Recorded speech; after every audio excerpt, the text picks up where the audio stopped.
family. It is so cold in Washington, D.C. I know that you all are all over the place and you are getting snow. I heard Canada got, 2 feet of snow the other day. It's ridiculous. I can't wait for the springtime to arrive. However, I am here because I wanted to bring some voice to an experience that we will all have on our journey, which is being tired of exercise. If you haven't experienced this yet, I know that it's coming. I want you to know that it's coming, and I want to normalize this experience because we have to find ways to stay enthusiastic, not motivated, not excited, but enthusiastic about moving our bodies. So here are a couple things I want you to take into account when you start to lose your enthusiasm for exercise. One is it's normal.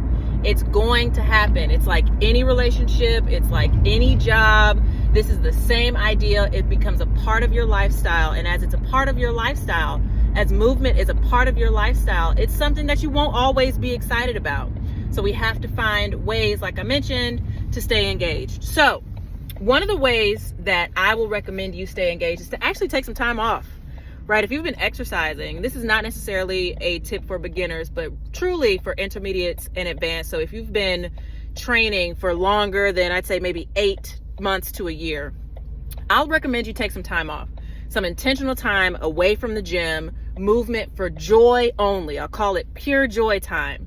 And so during that time, I don't want you to go to the gym, right? I want you to walk outside, play tennis, pick up pickleball, whatever it is. I want you to find other ways to enjoy movement outside of the gym, outside of resistance training. So take some time off. How much time off? Let's talk about it. But in general, I'll ask you to take a week, 2, even up to 4 weeks totally off from resistance training in the gym, just depending on how hard you've been working and how much progress we've made this past year. Okay, so step 1, if you're an intermediate or advanced and you're tired of going to the gym, take some time off. Do things that only bring you joy. Okay. Step 2 is to find other things that you enjoy about your body or your functionality or what you could potentially do. So for example, maybe you want to actively work on being a good runner. So you're learning running mechanics. You're trying to increase your gait or get a faster run time or increase your VO2 max. And so when you take those things into account, the theme around finding something new to do is re-engaging in the learning process of being a novice or a beginner at something again.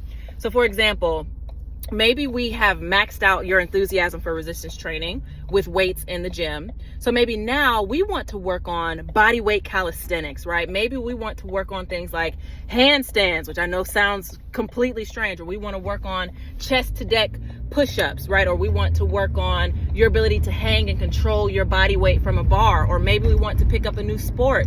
Maybe you are interested in pickleball or badminton or something of that nature. Maybe you want to try Pilates. Maybe you want to try a martial arts. You want to pick up karate or taekwondo. And so finding ways to be new at something is definitely one of the ways to stay emotionally engaged in your fitness process. And I want you to think about this as a lifelong relationship that you'll have with your fitness that will change over time, that will get boring over time, and that you'll need to reinvigorate with newness and excitement along the way, right? Fitness will be something that we have to do forever. And we definitely don't want all of that fitness to come from one single source. We don't want to be gym rats and only lift weights, because then we'll be stiff. And we don't want to only be flexible, because then we won't be strong. And we don't want to only be strong, because then we won't be fast and we won't be agile and we won't be reactive. And so all of these things are important, and they're important at various places in your journey. And so keeping that diversity, keeping that novelty, finding new things to enjoy and practice and try on are some of the ways that you can reinvigorate your excitement toward the journey. So I hope that was helpful for you. I am headed to the gym right now. I'm going through one of these phases myself, right? I'm absolutely tired of lifting heavy weights, right? My joints are starting to hurt a little bit too. So it's time to focus on something else.